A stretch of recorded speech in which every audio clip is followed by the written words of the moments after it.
கர்த்தருக்கு ஸ்தோத்திரம். காலை மன்னா. காலம் கடந்து போயிற்றே. அனுக்கிரக காலத்திலே நான் உனக்கு செவி கொடுத்து இரட்சணிய நாளிலே உனக்கு உதவி செய்தேன் என்று சொல்லியிருக்கிறாரே.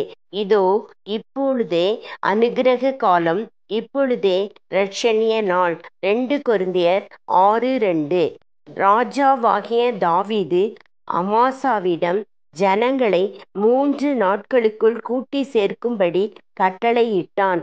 ஆனால் ராஜா தனக்கு குறித்த காலத்திலே வராமல் அமாசா தாமதித்தான். அதினிமித்தம் முடிவாக அவன் நடுவிலே இரத்தத்திலே புரண்டு கிடந்தான். 2 சாமுவேல் 20:4-5-12 வேதாகமம். தாமுதலின் ஆவியை குறித்த எச்சரிப்புகளால் நிறைந்திருக்கிறது.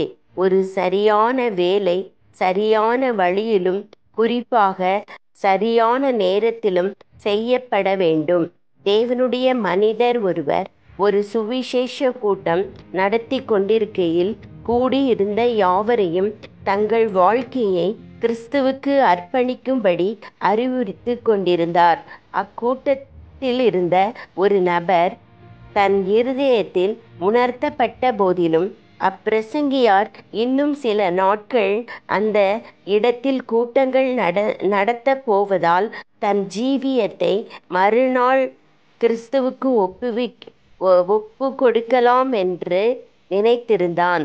ஆனால் அந்த மறுநாள் அவனுக்கு வரவே இல்லை.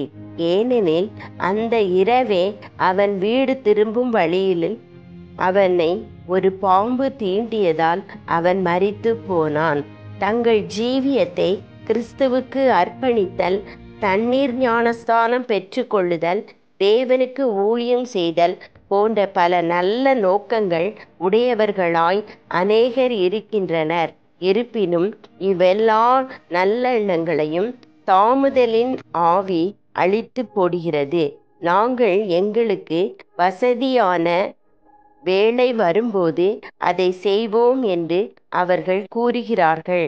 தேசாதிபதியாகிய பேலிக்ஸ் அப்போஸ்தலனாகிய பவுலின் பிரசங்கத்தை கேட்டபோது அவனுக்கு நடுக்கம் உண்டாகி தன் பாவங்களை குறித்து உணர்த்தப்பட்ட போதிலும், எனக்கு வசதியான சமயம் கிடைக்கும் போது உன்னை அழைப்பிப்பேன் என்று அவரிடம் கூறினான்.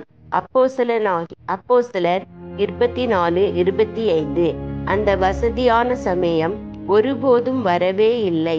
தன்னுடைய நித்தியத்தை பாழாக்கின அந்த தாமதத்தின் ஆவிக்காக பேலிக்ஸ் மறுமையில் நரகத்திலே சதா காலமும் மனஸ்தாபப்பட்டு கொண்டு இருப்பான்.